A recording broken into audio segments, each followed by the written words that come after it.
పూరిని చూసుకోవడానికి ధ్రువ, తార ఇద్దరు గగన్ ఇంటికి వస్తారు. పూరి కూడా ధ్రువకి నచ్చుతుంది. గగన్ అయితే తారాకి పిచ్చి పిచ్చిగా నచ్చడంతో సంబంధాలు ఓకే చేసుకుంటారు. అక్కడ జరుగుతున్నది చూసి శారద టెన్షన్ పడిపోతుంది. ఆ పూరి ధ్రువాన్ని ఇష్టంగా చూస్తుంది. ఇక పూరిని ధ్రువాన్ని పక్క పక్కన కూర్చోబెడతాడు గగన్. శారద పక్కకి వెళ్ళి భూమికి ఫోన్ చేస్తుంది. భూమి ఆటోలో వస్తూ శారద చెప్పేదంతా వింటూ ఉంటుంది. ఇక్కడ జరిగిందంతా చెప్పడం, ధ్రువ పూరిని పెళ్లి చేసుకోవడానికి గగన్ తారాని పెళ్లి చేసుకోవాలన్న కండిషన్ పెట్టడం, ఆ కండిషన్కి గగన్ ఒప్పుకుంటానని, తారాని పెళ్లి చేసుకుంటానని గగన్ ఒప్పుకోవడం, శారద అన్నీ చెప్పేసరికి భూమి షాక్ అవుతుంది. కోపంతో ఊగిపోతుంది. వెంటనే ధ్రువకి ఫోన్ చేస్తుంది.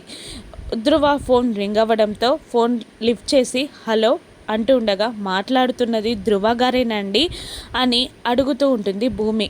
అవునండి, మీరెవరు అనగానే మీరిప్పుడు ఇంట్లో ఉన్నారు కదండి గగన్, నేను గగన్ గారి భార్యనండి, ఒక్కసారి ఫోన్ స్పీకర్లో పెట్టండి అని భూమి ధ్రువకి చెప్పగానే ధ్రువ షాక్ అయి ఫోన్ని స్పీకర్లో పెడతాడు.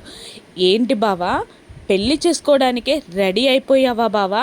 నేనుండగా ఇంకొకరిని నువ్వెలా పెళ్లి చేసుకుంటావు బావా అని భూమి గగన్ భార్య అని ఫోన్లోనే గగన్ని నిలదీస్తూ ఉంటుంది.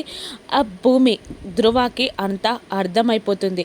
భూమి గారు, నాకు అంతా అర్థమైందండి, నేను ఇక్కడ నుండి వెళ్ళిపోతున్నానండి అంటూ తారా చెయ్యి పట్టుకొని కోపంతో లాక్కొని వెళ్ళిపోతూ ఉంటాడు ధ్రువ.